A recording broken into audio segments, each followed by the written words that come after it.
Okay, now that you have learned how to log in and know how to set your Canvas account all up and are ready for use, we're going to go over how you're actually going to function in your Canvas course. So I'm going to go back and forth between the web version and the app because you're going to have to learn when is the appropriate time to use each tool when you're using Canvas on an iPad. So let's start by going into Safari. You'll notice I'm back. Here are all of Jonah's courses. And we know everything that you're seeing now, you should understand what all of that means. Now we're going to go into a course, and we're going to use this demo course. That's a course that I've just made to use for this demonstration. First thing I want to point out are the little notification bubbles on the course itself. You can see this little megaphone means that there's an announcement. This is assignments, and this is discussions.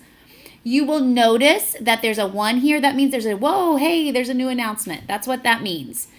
This means a discussion has been added. So you can just look at these tiles and tell which classes have things going on just at a quick glance as well. So in addition to the notifications you're getting, that also should help you. I'm going to go into the demo course so you can see what it looks like. I'm going to tell you that your teachers do a very good job setting up their courses in a consistent way so that when you go from class to class, the way the courses are used is very, very similar. When you go into a course, you're going to see the home page. The home page is going to be there.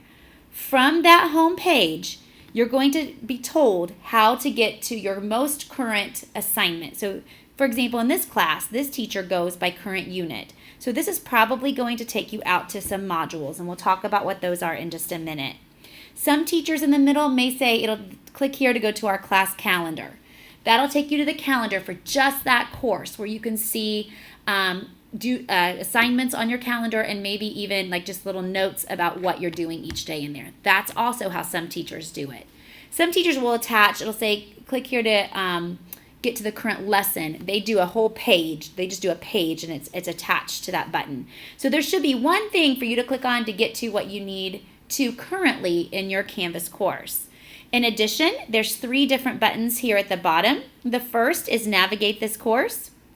That button is one that'll, if you click on it, will tell you how to move around in this Canvas course. It'll tell, the teacher specifically will tell you what to do to find their information in Canvas. The second button is parent-student information. That's just any additional resources your instructors want you to have. And finally, there's a contact button, which provides contact information for the teacher, including email, phone number, Twitter handle, those kinds of things. Remember, as far as communication goes, your best bet is going to be to use Canvas Inbox to get a hold of your teachers for quick questions. And remember, if you have your notifications set well, you'll be able to get back and forth with them really quickly.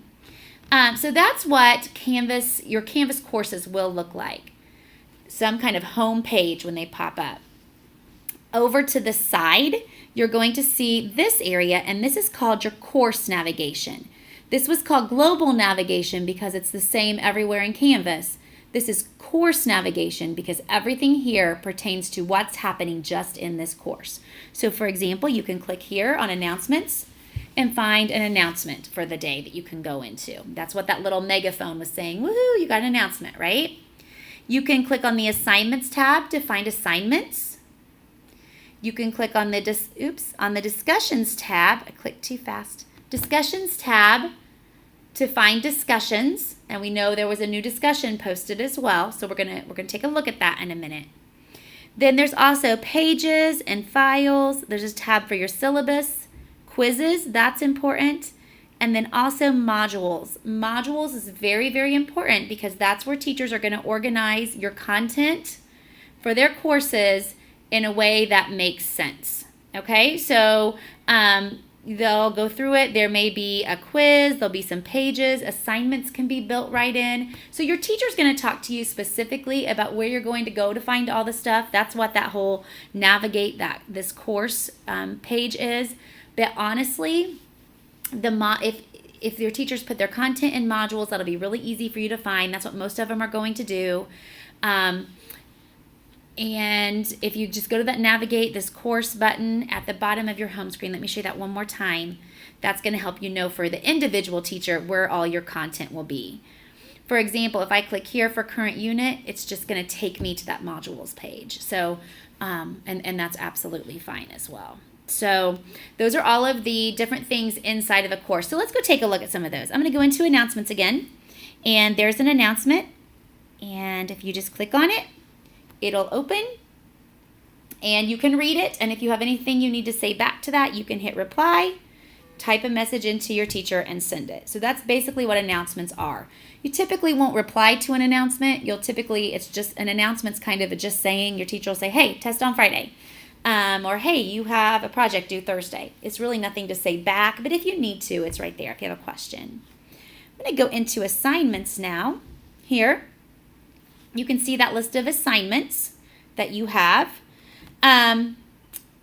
You can see what's been graded, what's due. You'll notice a due date here on this one. This is available through August 12th, due August 5th. So it gives you some information here. You can see due dates. If it says closed, that means that assignment's no longer available. So there's a lot of information if you just take a minute to look at it. Your assignments may be embedded in your modules, and that's okay as well. As far as discussions, let's take a look at that real fast. I did it again. Let's take a look at discussions. There's a back to school discussion here. You go into it. It says, welcome to biology. Post a discussion to let me know what you hope to learn in this course. You can see where other students have applied or have replied to the discussion. For you to reply, you just click reply and type in what you would like to say. And then you hit post reply, and you see that it will come up then at the bottom as well. Okay, so those are discussions. I'm going to also show you how to submit an assignment, but that's something we're going to do through the app. So I'm going to take you to the app in just a second. So this is the basics of what your course should look like on the web. Homepage, course navigation, which is super important. It's going to operate inside of this course, okay? And then your global navigation. I'm going to go out of that now. I'm going to go into the app. Notice there's my courses, and there's that demo course that I was in. Notice the little notification bubbles are gone. It's because I already went into those things through the web. So it's the little green circles, the notification bubbles are only going to be there when you've never seen it before, and then they're going to go away. So now I'm going to go into the app. You see it looks very, very similar. Here is my home page, and here is my course navigation. So you can see that there. And here I'm on home, same thing. All this information is going to be the same. I'm going to go back to that discussion just so you can see what it looks like. There's that back to school. It would be the same exact thing here to post to the discussion as you did in the web version. You just see the little arrows up here. So in order to reply, you would just do that and post. So let me show you what that looks like. Okay. And you can see where Jonas posted twice now. We did it once from the app and once from the web. So whatever you do on the web is going to show up in all your information on the app. So it's, again, that's personal preference. You can do discussions either way. Assignments. You'll notice there's a back to school assignment here. I'm going to show you how to go ahead and submit an assignment in just 1 second. Before I do that, I'm going to skip down to modules and show you how this looks a little bit different. The modules are listed here. You have to actually go into the module, and then all the parts will come up. And then you would just click through them. So if I go into the first page of the module, you'll notice there's a next button.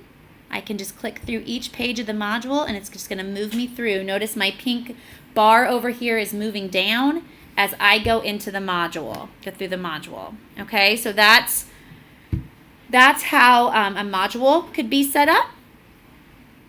And then to get back to your demo course, you're just going to hit this back button here. Say I went into this module here.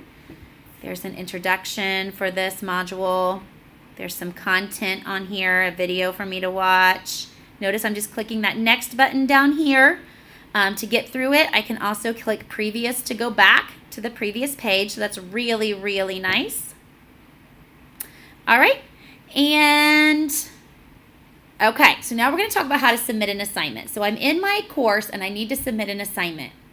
And so if I go to assignments, I'm going to go to this back to school assignment. It says, let me know your feelings about going back to school. Draft a paper or create a presentation to share. So that's my instructions. To submit an assignment, you're just going to go to submission and you're going to go to turn in. Now this is a file upload. My instructor wants me to upload a file. Before you can do that through the app, so on the iPad, this is what you're going to do. So it said to write a paper. So I went ahead and wrote a fake paper in the Pages app, and it's right here, this back to school assignment. What I need to do is send that into my Canvas files before I can upload it. So I'm going to hit the share arrow at the top, and I'm going to go to open in another app. I'm going to select the assignment that I want, and you can send it as, I'm going to send this out as a PDF. I would recommend you do that for your papers so that any teacher can open it. Then you're going to find the Canvas app. So it says open in another app. We're going to say copy to Canvas. Now here it says file received, and notice it has the title, Back to School PDF. It's now ready to submit an assignment. So I'm just going to say okay.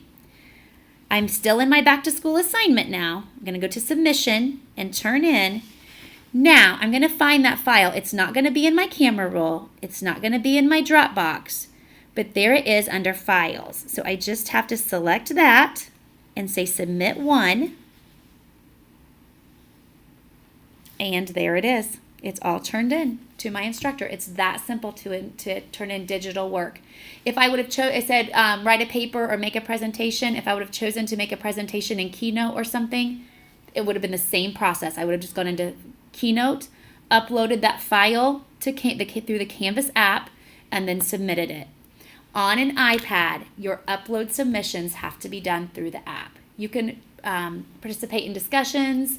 You can Canvas inbox message people through either one. Either one is good for most things, but for your submissions, for your file uploads, they have to go through the app. So that's something very important to remember. So I am hoping now that you're feeling a little bit more comfortable with Canvas. If you have any questions, do not hesitate to contact the office and they'll get with the tech department so that we can help you be more comfortable.